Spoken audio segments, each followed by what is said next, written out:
নমস্কার বন্ধুরা, মাছ রান্নাঘরে চলে আসলাম প্রতিদিনের মতো। তো বন্ধুরা, তোমরা সবাই কেমন আছো? তো শুক্রবার, আজকে ভালো গ্যাস আছে, এই যে ফুল গ্যাস। তো সকাল সকালে রান্না হয়ে যাচ্ছে। তো আমি আজকে দুপুরে রান্না করবো হচ্ছে তেলাপিয়া মাছ ভাজি করব, আর বেগুন দিয়ে পালং শাক রান্না করব, আর হচ্ছে এটা হচ্ছে কার্পু মাছের ডিম টমেটো দিয়ে ভুনা করব, ছোটো আলু দিয়ে মুরগি দিয়ে ঝোল করব। এই যে মাছটা ভেজে নেব। এটার মধ্যে মাছের ডিম ভাজছিলাম, তেল বেড়ে গেছে। এটার মধ্যে আমি মাছটা ভাজি করে নেব, হলুদ লবণ আর মরিচের গুঁড়া দিয়ে মেখে নেব।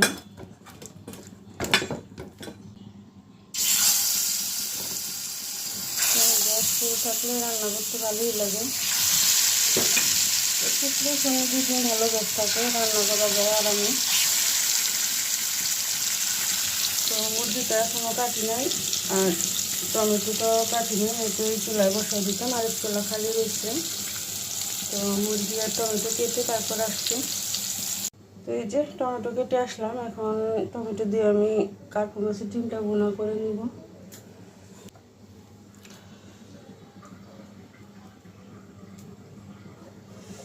দিয়ে দিলাম তেল, পেঁয়াজ আর কাঁচামরিচ।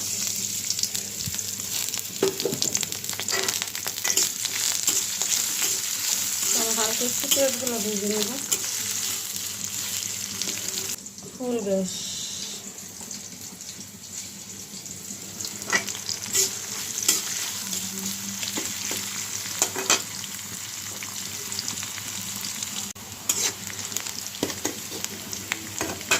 পেঁয়াজটা হালকা আমি ভেজে নিয়েছি, দিয়ে দিব আদা বাটা,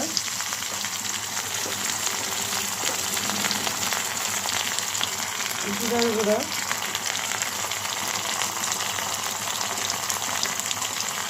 লবণ,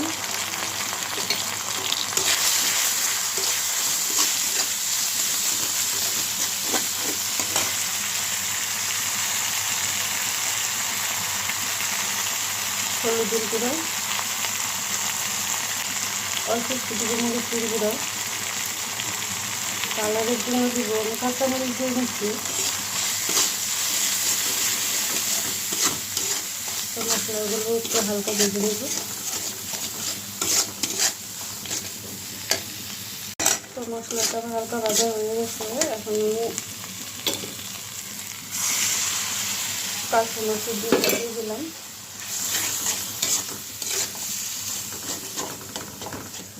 এতটুকু ডিম ফুলে অনেকটুকু হবে। ডিম মাছের ডিম ভুনা করলে দেখা গেছে অনেক বাড়ে, ফুলে।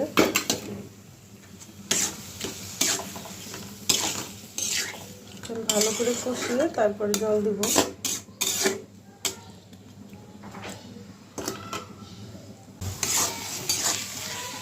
কার্পু মাছের ডিমটা আমার কষানো হয়ে গেছে, এখন জলটা দিয়ে দিব। ডিমটা সিদ্ধ হবে, একদম শুকিয়ে যাবে জলটা, মানে ডিমগুলো ফুলে যাবে একদম।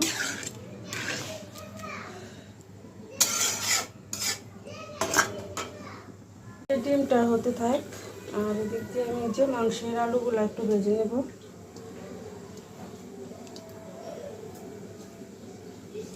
কড়াইটা বেশি গরম হয়ে গেছে।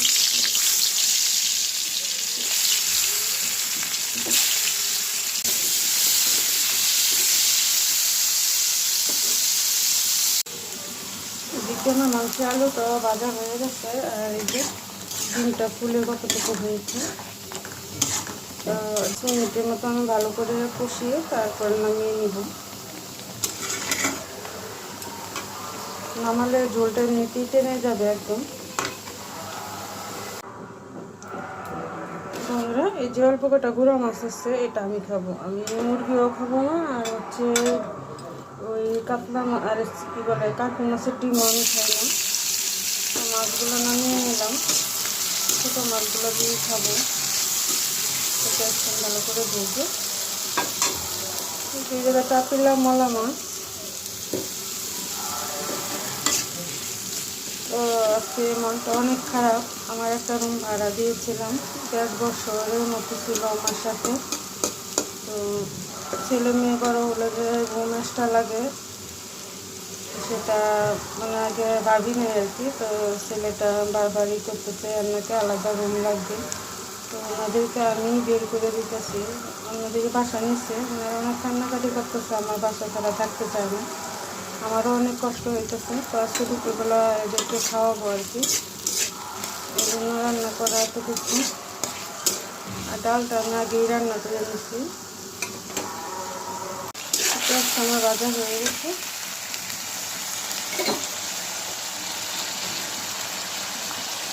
দিয়ে দেবো পেঁয়াজ বাটা, অল্প একটু জিরের গুঁড়ো দেবো,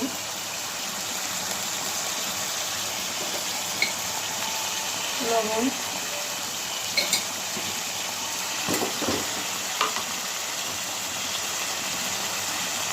মরিচের গুঁড়া,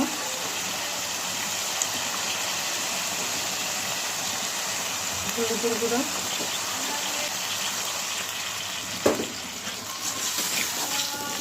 তো এর আগে বছর আমার সাথে ছিল একই পরিবারের মতো। অনেক খারাপ লাগতেছে ওনাদের জন্য, দুইজন মানুষই সমস্যা, ছোট একটা বাচ্চা। তো কী করবো, সবাইকে তো সবসময় আটকে রাখা যায় না।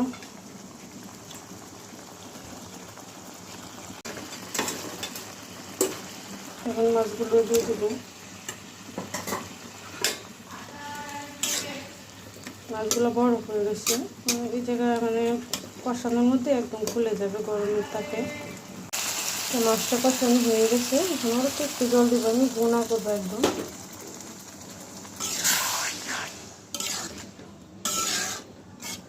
আর জল দেবো না। এখন ধনে পাতাটা দিয়ে দেবো।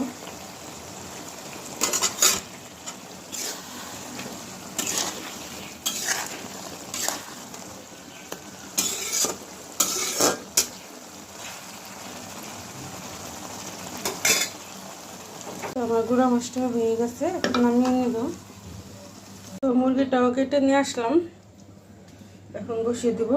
আর পালং শাকটা শুধু রয়েছে, কাটা হয় না এখনো।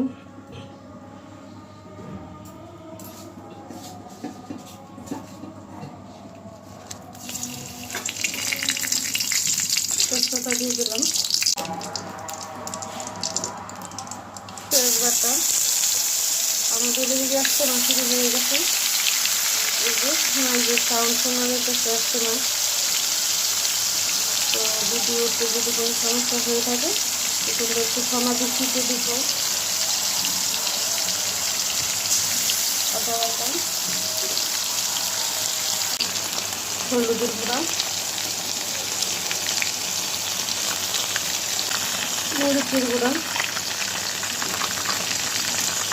আমি একটু ডাল দিব।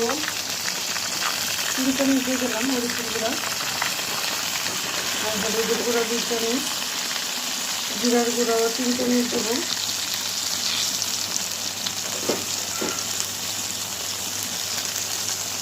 রসুন বাটা 1 চামচ,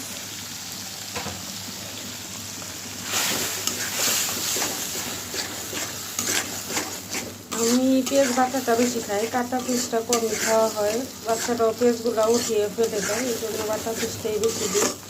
কাটা পেঁয়াজ আর বোনা টোনা করলে কাটা পিসটা দেওয়া হয়। তো আমি মশলাটাকে ভালো করে কষিয়ে নেব।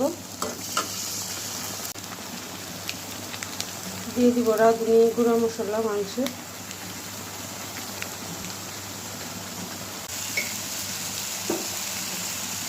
তো লবণটা দেওয়া হয় নাই, আমার লবণটা দিতে ভুল হয়ে যায়, মাঝে মধ্যে আগেই দিয়ে দিই। লবণটা দিয়ে দিলাম, এখন মাংসটা দিয়ে দিব।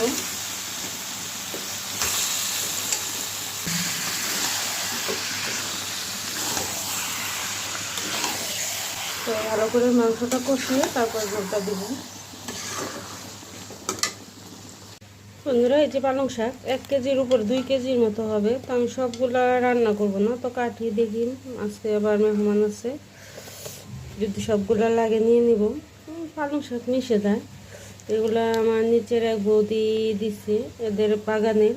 দাদা যে অফিসে জব করে ওই অফিসে ওনারা এগুলো লাগায়। তো অনেক কিছুই দিছে, মূলা দিছে, লাউ শাক দিছে, তারপরে এগুলো দিল। তো আমি এগুলো এখন কাটবো, ধুয়ে নিছি পালং শাকগুলো। মাংসটা কষানো হয়ে গেছে। জলটা দিয়ে দিলাম, এটার মধ্যে ব্লেন্ড করছিলাম পেঁয়াজ, ধুয়ে দিয়ে দিলাম। আর একটু জল দিব, আলুগুলো দিয়ে দিলাম।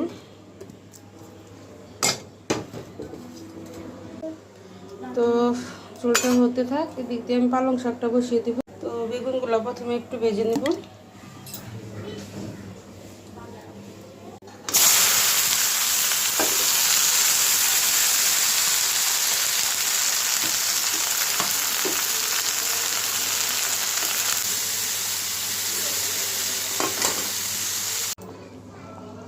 মাংসটা হয়ে গেছে, এখন এলাচ আর দারচিনির গুঁড়ো দিয়ে দিলাম।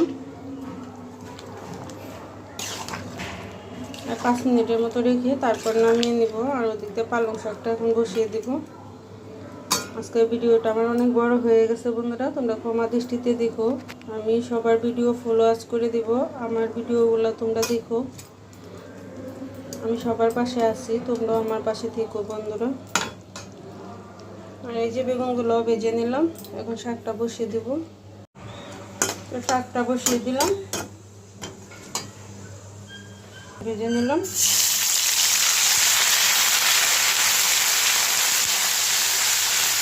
আদা পেস্ট ভালো করে ভেজে তারপর শাকটা রান্না করে নেব। বন্ধুরা, হয়ে গেল আমার আজকে দুপুরের রান্না। এই যে মাংস রান্না করলাম, কার্পু মাছের ডিম, গুঁড়া মাছ, পালং শাক আর তেলাপিয়া মাছ ভাজি। তো আজকে দুপুরের রান্নাটা আমার কেমন হয়েছে কমেন্ট করে জানাবে, আর একটি লাইক দিবে, সাবস্ক্রাইব করে পাশে থাকবে। নমস্কার।